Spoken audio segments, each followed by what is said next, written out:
Umuhimu wa ushiriki wa vyombo vya habari kwenye huu mkutano ukoje, na mmewapa nafasi au umetupa nafasi kwa kiasi gani, kwa sababu sisi ndo wahusika wakuu pia tuna vingi vya kujifunza.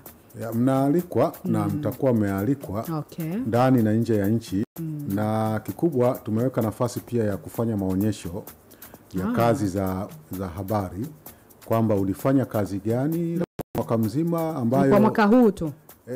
Ni kwa mwaka huu, Of course mwakani tunaweza tena tukafanya, lakini kwa mwaka huu, na itakuwa ni kwa mara ya kwanza. Kwa sababu nadhani hata kupitia Baraza la Habari Tanzania watu wamezoea zaidi zile tuzo za mtu mmoja mmoja. Lakini sasa tunataka kuziweka katika namna tofauti, kwamba hebu njoo chombo cha habari Wasafi. Wewe umefanya kazi gani ambayo imeleta mabadiliko katika jamii? Umesaidia labda barabara imejengwa, umesaidia huduma za afya zimeimarishwa, kama kuna makala yoyote ulifanya na uwajibikaji ukajitokeza, matokeo yakaonekana, njoo tusimlie. Hapo AICC kutakuwa na mabanda ambapo kila chombo cha habari kinaweza kuchukua nafasi yake, kika set up namna ya kuonyesha na kuwaeleza watu mbalimbali wa ndani na nje ya nchi. Na kwa njia hiyo, baada ya hapo sisi tutakuwa na jopo letu ambalo litakuwa linaweza kupita, na pia tutaweka namna ambavyo mtu anaulizwa kwamba wewe umepita mwenzetu banda gani? Umepita banda la Wasafi. Wasafi umekutana na nini? Umejifunza nini? Wasafi umewaonaje? Wana mambo yao mazuri. Sasa ukishapata taarifa kama hiyo, pale unapotokezea unakutana na mtu mwenye iPad ana collect information kama hizo.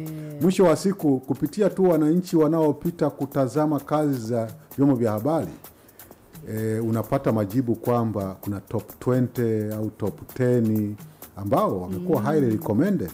Lakini jopo la majaji litakuwa linaweza kufollow up zaidi hata kwa miezi miwili baadaye. Kukifikia chombo cha habari chenye, nyinyi siku ile mlikwenda ya ICC mkaonyesha kazi yenu fulani, ilionekana imekuwa highly recommended na watu waliotembelea banda lenu. Tumekuja hapa sasa kwenu ili mtuambie vizuri zaidi, mpaka mkazalisha hiyo habari mlizingatia nini, weledi wake ulikuwaje. Na mwisho wa siku tunakuja kufanya maamuzi kupitia jopo la majaji kwamba Wasafi FM wanastahili kupewa tuzo kwa kazi ambayo ilileta matokeo yaliyothibitishwa. Kwa sababu hata ukisema sisi tulifanya story fulani ikaleta mabadiliko haya kwenye jamii, ndio maana tutaipa kazi hiyo jopo la majaji kwenda kufuatilia kusema mlisema ni kijiji gani vile, ni mahali fulani tulikava hivi hapa kidanganya. Kwa hiyo mwisho wa siku tutakutana na wananchi ambao wanasema ni kweli walikuja Wasafi hapa, na mwisho wa siku kwa kweli tukapata mambo yakabadilika. Sasa kwa namna hiyo, sasa baada ya kuthibitisha, tukisema kwamba kweli Wasafi wanastahili, watakuwa wanastahili kweli.